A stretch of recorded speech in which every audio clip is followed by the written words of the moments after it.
नेहा,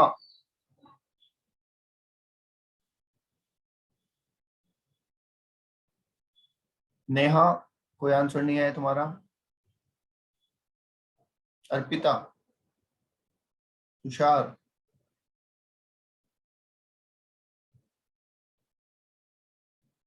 राकिब,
दिव्य।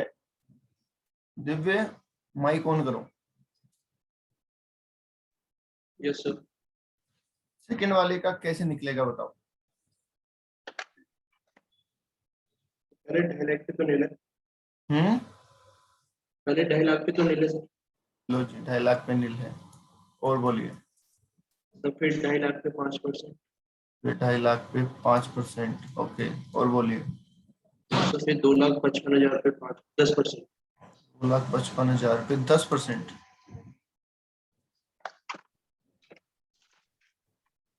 पक्का? Sorry 20%। 20% sir.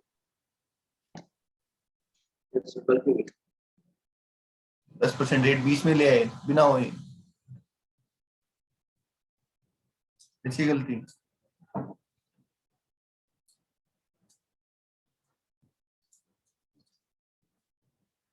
Raqib, yes sir. कैसे निकाला? 75,500 आंसर आ रहा है तुम्हारा, इसका कैसे निकाला? नहीं, हम सर पूछ रहे थे कि मतलब 7,55,000 वही हम पूछ रहे थे कि वो लिखा हुआ है वही हम पूछ रहे थे सर। मैंने तो 75,500 लिखा है। नहीं सर, हम 7,55,000 वाला हम वही पूछ रहे थे सर। वही लिखा हुआ है क्या निकालने का टाइम? हम्म,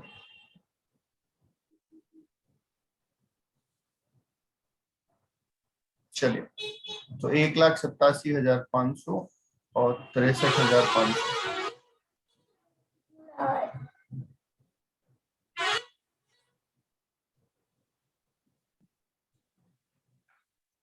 चलिए आगे देखते हैं।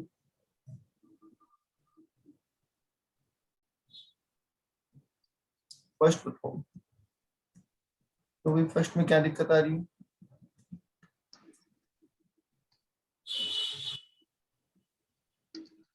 था 12,50,000। तुषार माइक ऑन करो, तुषार माइक ऑन करो। Yes sir. बताओ आपके हिसाब से क्या होना चाहिए? सर 2.5 लाख तो नील, 2.5 लाख पे नील, 2.5 लाख पे 5%। 2.5 लाख पे 5%। सर ये 5 लाख तक की इनकम हो गई। हो गई। सर अब बचते हैं 7,50,000। हम्म मैंने उस पे 20% लगाया है सर। क्यों?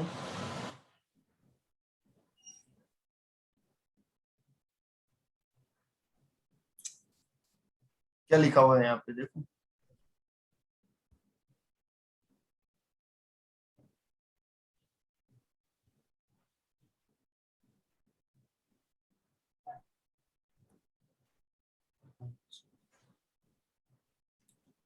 बोलो भाई क्या लिखा हुआ है? 10 लाख तक की लिमिट है सर। हम्म 10 लाख तक की लिमिट है। और 10 लाख के ऊपर वाला कहाँ जाएगा? आगे सर आगे। तो 5 लाख पे 20% और 2,50,000 पे 30%।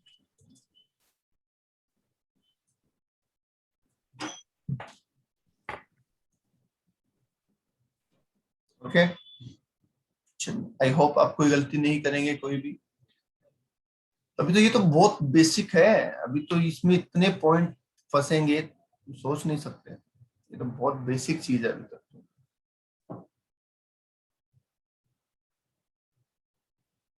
ओके, ये हो गया हमारा स्लेब रेट से टैक्स निकालना। अब हमने पढ़ी दो रेट, एक पढ़ी हमने स्पेशल रेट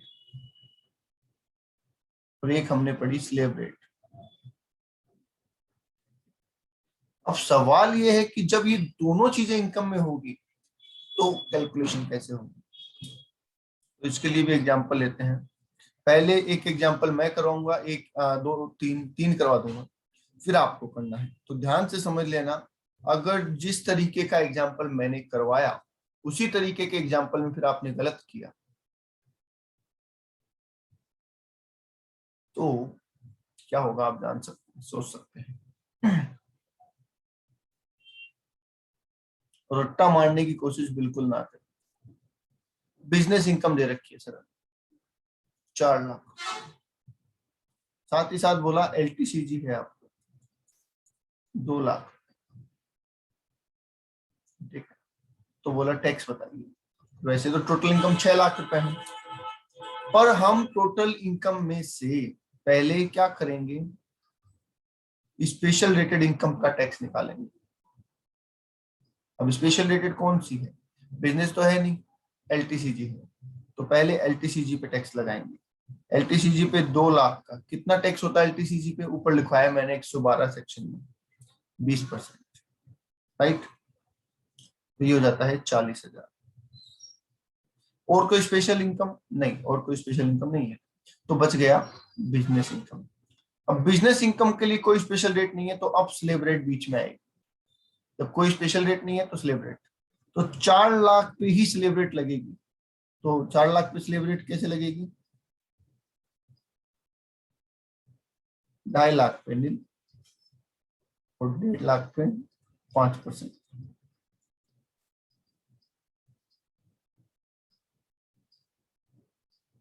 ठीक है, तो ये टैक्स बनता है 47,500। आई बात समझ में? पहले स्पेशल रेटेड इनकम का ट्रीटमेंट होगा, फिर जो इनकम बच जाएगी उस इनकम का स्लेब रेट से ट्रीटमेंट होगा।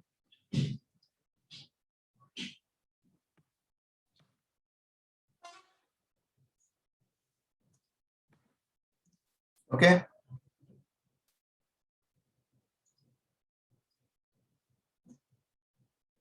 कोई डाउट है किसी को यहाँ पे?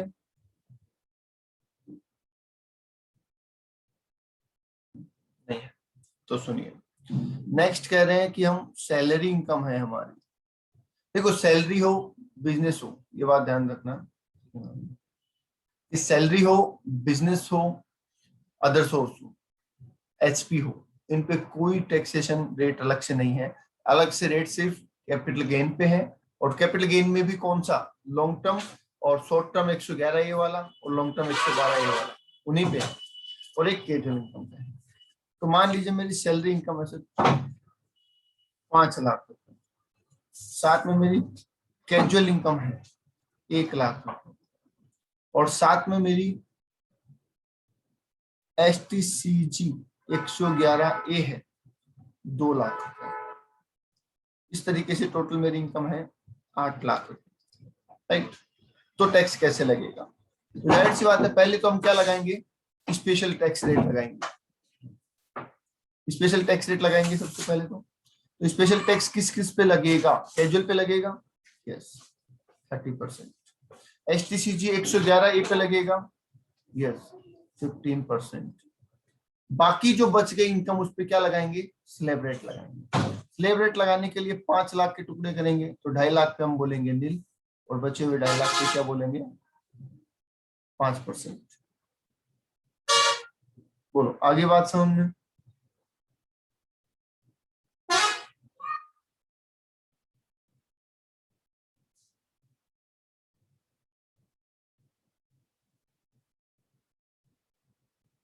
ओके, तीसरे एग्जांपल पे आइए।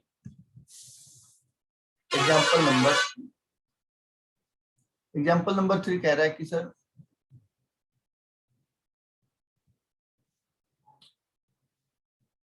Salary income 2 lakh, HP income 2 lakh, long term capital gain 1 lakh, other source income 3 lakh. अब क्या होगा? टोटल करिए पहले तो 8 लाख रुपए। स्पेशल रेटेड इनकम कौन सी है इसमें से बताइए? स्पेशल रेटेड इनकम कौन सी है? LTCG। तो सबसे पहले स्पेशल रेटेड का लिखेंगे आप LTCG 1 लाख रुपए इंटू 20%, तो हो गया 20,000। बाकी सारी नॉर्मल इनकम है, बाकी सारी नॉर्मल इनकम है तो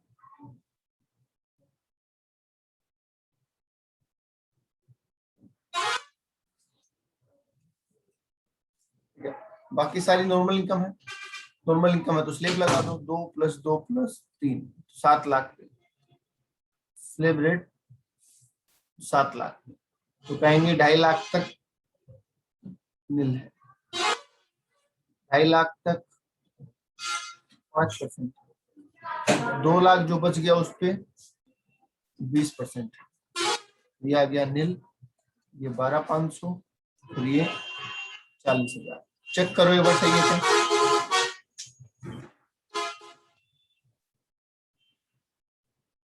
72,500। ओके,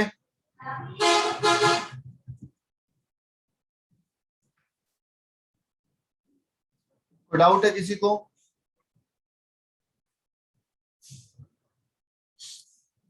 नहीं है? होना तो चाहिए था। अभी मैं क्वेश्चन लिख दूंगा ना ऐसा, पर मैं चाह रहा हूं पहले फर्स्ट स्टेज के क्वेश्चन करवाए जाए। तो पहले मैंने आपको बिल्कुल बेसिक वाले क्वेश्चन कराए, उसके बाद मैं अभी सेकंड स्टेज के क्वेश्चन करवा रहा हूँ आपको, फिर थर्ड स्टेज पे लेके आएंगे। ठीक है, तो बिजनेस इनकम 3 लाख रुपए,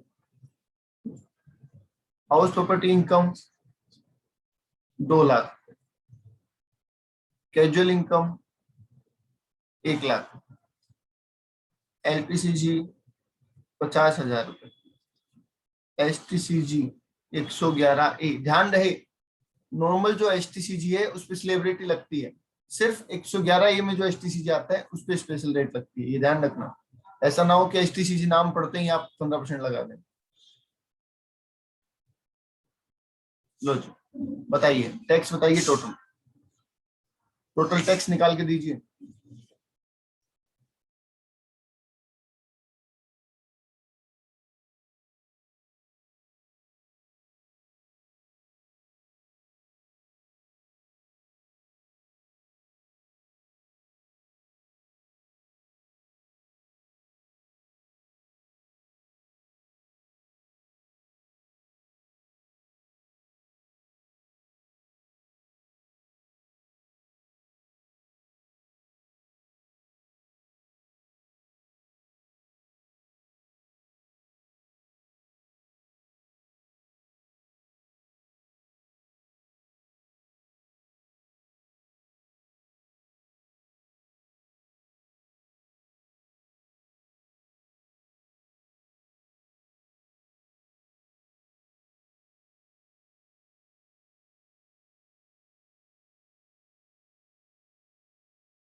देखते हैं। देखिए स्पेशल रेटेड इनकम क्या क्या है। Casual income 30%। एक आंसर आया 1,42,500 मुरली का। एक आंसर आया 2,32,500 अर्पिता। बाकी लोगों का 61,500। देखते हैं। और तुषार का भी ये आंसर है। कैजुअल इनकम पे लगता है 30%, तो हो जाएगा 30,000। ठीक है।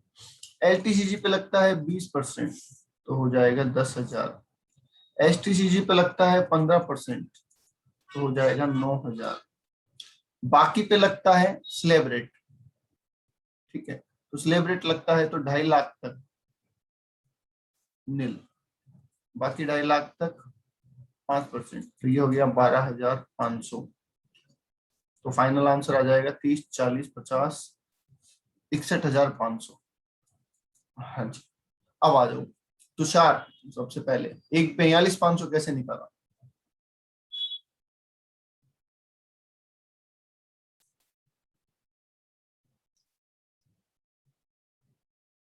सर ये 60,000 लग रहा था। स्थिति 60,000 ही है, तो लग क्या रहा था? 60,000 ही है।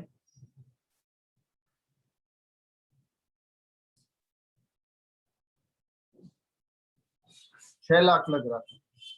अरे ऐसा क्यों? तुम लोगों के साथ ऐसा क्यों होता है कि 6 लाख लग रहा था? मैंने कहा ना अभी थोड़ी देर पहले कि आपकी क्लास में मुझे स्पेशल बात सुनने को मिलती है। लिखी हुई फिगर ही अलग लगती है आपको, ऐसा क्यों भाई? बाकी क्लास में तो ऐसा नहीं होता किसी में भी कि लिखी हुई फिगर ही अलग हो। कहाँ पे भी लग रहा है आपको 6 लाख जैसा ही? तुषार कह रहा है 6 लाख लग रहा था, मुरली कह रहा है 6 लाख लग रहा था। वाह, वेरी गुड। जी अर्पिता जी, आपका 2,32,500 कैसे? आपको कितना लग रहा था? 16 लाख।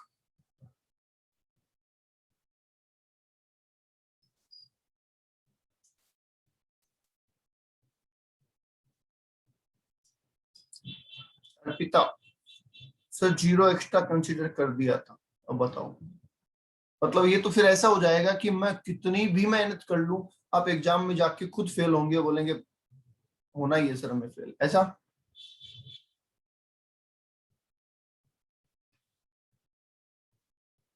हाँ 0 एक्स्ट्रा कंसीडर कर लिया। अगर इसको भी आप लेते हो 6 लाख भी, तो भी आपका आंसर 2,32,500 नहीं आता। सर 50,000 को 5 लाख ले लिया था और 6 लाख मतलब 60,000 को 6 लाख। Very good. तो जी 50,000 को 5 लाख और 60,000 को 6 लाख। कंपनी तुम्हें अपॉइंट कर देगी और तुम क्रेडिटर्स को ऐसे पेमेंट कर दोगे तो क्या होगा फिर? कंपनी को बोल दोगे कि भैया देना तो 50,000, हमने तो 5 लाख दे दिया उनको।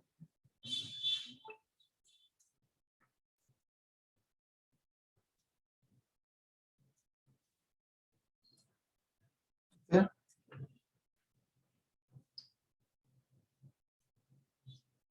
मैंने कहा ना प्रोविजन मिस्टेक चलेगी। मैंने एक दिन कहा था क्लास में कि प्रोविजनल मिस्टेक होती है, समझ में आती है कि स्टूडेंट है, चलो प्रोविजनल मिस्टेक हो गई, याद नहीं रहा होगा प्रोविजन, समझ में आ जाती है बात। पर कैलकुलेशन मिस्टेक बहुत खतरनाक है।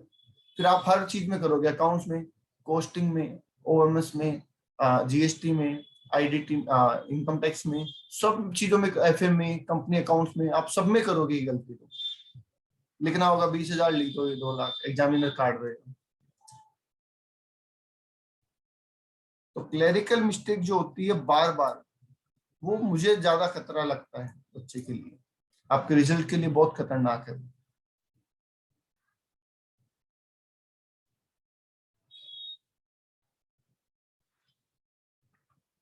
चलिए, कोशिश हो तो खुद ही एग्जाम्पल बना के आंसर करना।